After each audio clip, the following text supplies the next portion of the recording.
fowl that are eating pretty much all day from the horse feed. In small numbers it's not an issue, but you know, add up a couple hundred birds and you know, you're going to lose a lot of money. So we've been called in here today to help sort out the problem a little bit. We're going to lower the numbers of a few of these birds, and of course we're not going to let them go to waste. These are all very tasty animals. So pigeon pies, a nice roast goose, and guinea fowl in a pot, it's always good. The primary problem on take a shot with the air rifle.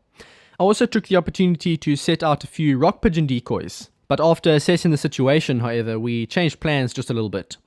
Well, the original idea was to set up a hide here, maybe about 25 to 50 meters away from the decoys, but I have a feeling if we sit here, we could be here for hours and not see a thing.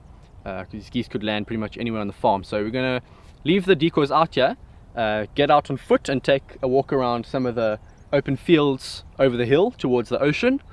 We're going to hopefully see some stuff there. If we don't, we'll return here, and I'm sure by that time something will have landed. I don't know how anything can resist these decoys here. They look so realistic. So keeping our fingers crossed. I had huge success shooting geese and pigeons around the feeding troughs as we walked around, and you can check out the videos for those hunts by clicking the links at the bottom of the screen. But upon returning to the field where the decoys had been set out, we were surprised to find that a guinea fowl had decided to make himself comfortable right amongst the pigeon decoys.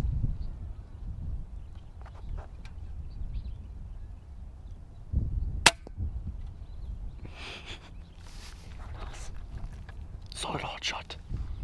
He didn't even take a step. That was about 25 meters out. Very, very happy with that shot. Let's go get him.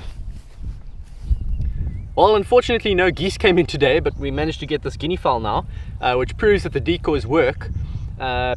We walked past here and we just saw this guy sitting here right amongst the rock pigeons, and he saw us, but he didn't even care that we were there. He obviously found safety in the fact that there were other animals around him.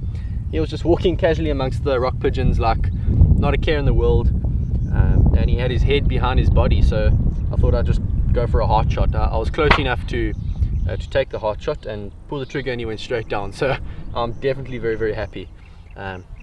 Take a look at this guy's head. It's very interesting. These are called helmeted guinea fowls. They have almost it looks like a little crest, but it's actually hard, almost like bone.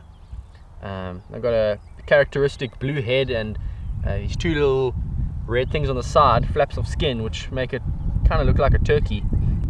Very, very interesting animal. Well, that was one bird down, but I still had plenty of work to do. About a month later, I bought myself the slow motion scope cam setup and returned to the farm to carry on where I'd left off. I spot this guy hopping through the long grass quite a long way off, and I prepare for the shot.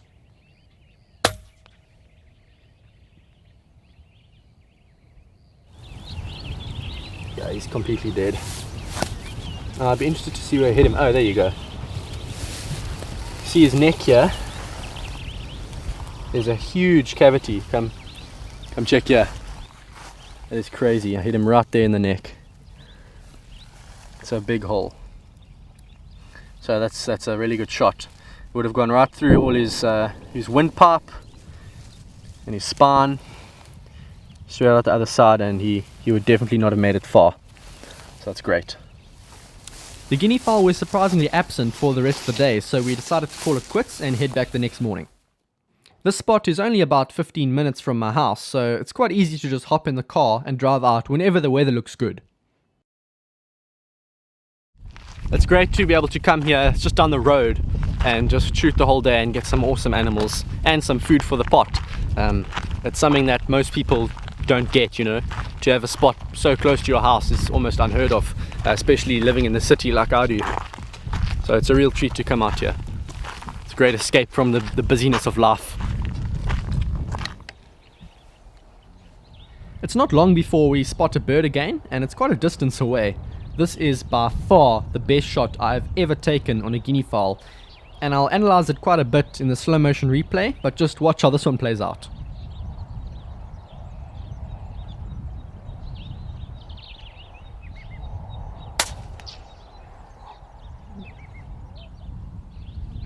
The shot hits him right in the clockwork, and you can see the smile on my face here.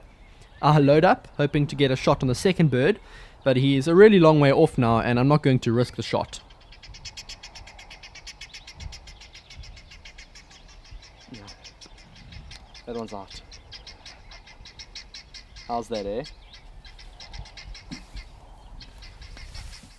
Now, it's quite difficult to explain what went through my mind here because I think in the excitement of the moment, my instincts just kicked in.